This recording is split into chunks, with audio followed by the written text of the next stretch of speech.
Hi, my name is Marnie Levine. I'm the Chief Business Officer at Meta, and I am excited to welcome you to the course, What is the Metaverse? This was created to give you a better understanding of the Metaverse and some of its potential applications.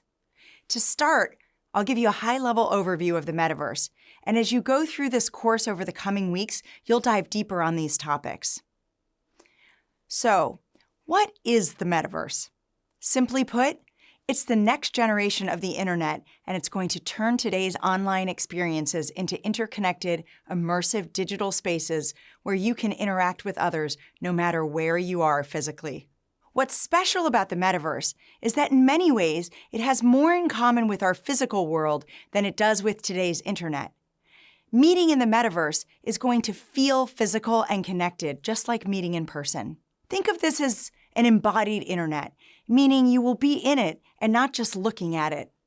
The ways you interact with others won't be limited to the text or 2D images you're used to seeing on your screens today.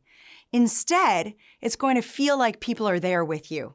We call this co-presence, or that feeling of being physically together even when we're not. You might have gotten a taste of co-presence through online games like Minecraft or World of Warcraft. The Metaverse takes the idea of co-presence beyond gaming and applies it to everything. Imagine inviting faraway friends to your personal space to watch your favorite show, or browsing a foreign art museum with your mom, all without leaving home. In the Metaverse, distance disappears. Right now, you're used to jumping from app to app on your mobile device or from website to website in your browser. In the Metaverse, you're going to navigate through and communicate in interconnected digital spaces. We call this continuity, and it's important to the architecture of the Metaverse.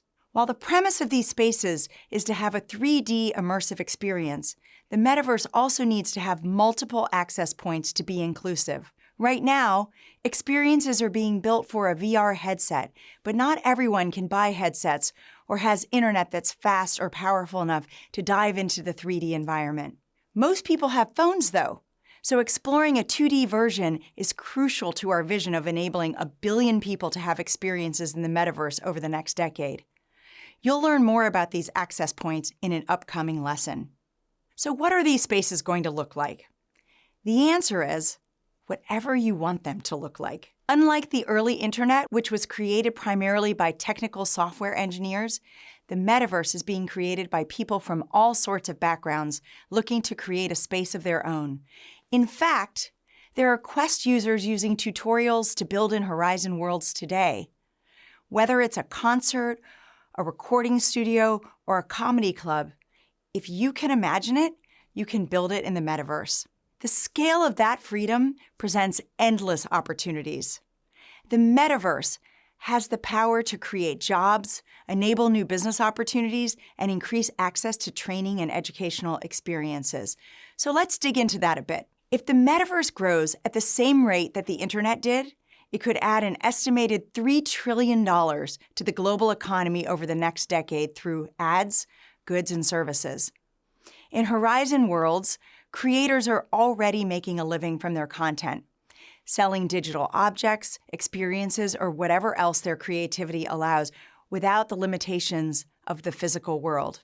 Take Angel the artist, for example. She's a young single mother who created a gallery to showcase Black art, including her own. The Metaverse gave her the tools to substitute a brick-and-mortar gallery with an immersive art experience that could reach more people without being constrained by location or resources. Next, think about the opportunity to create more access to training for different types of jobs, no matter where you are in the world. Take a med student, for example. An important part of their training is watching a doctor perform an operation.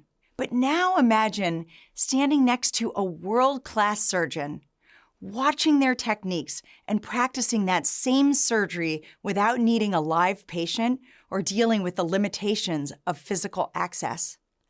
Opportunities like this can be a real game changer to train the next generation across industries and functions. And finally, the Metaverse quite simply creates opportunities to experience things in a way you otherwise couldn't without actually going there. I don't know about you, but I doubt I'm going to find myself on the International Space Station anytime soon. Major fear of heights over here. But in the metaverse, you can check it out close and really feel like you're there.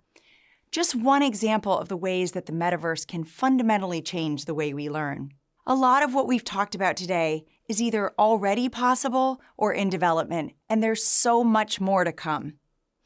Just like how we couldn't have predicted how the internet would evolve over a decade, the same holds true for the metaverse. You're probably wondering how long this will all take to come to life. There are a lot of variables at play, but metaverse experts like Tony Parisi, who you'll hear from later in this course, expect we'll have a fully realized metaverse by the end of the decade. That's not as far away as it sounds, and this course will help you learn what you can start doing today.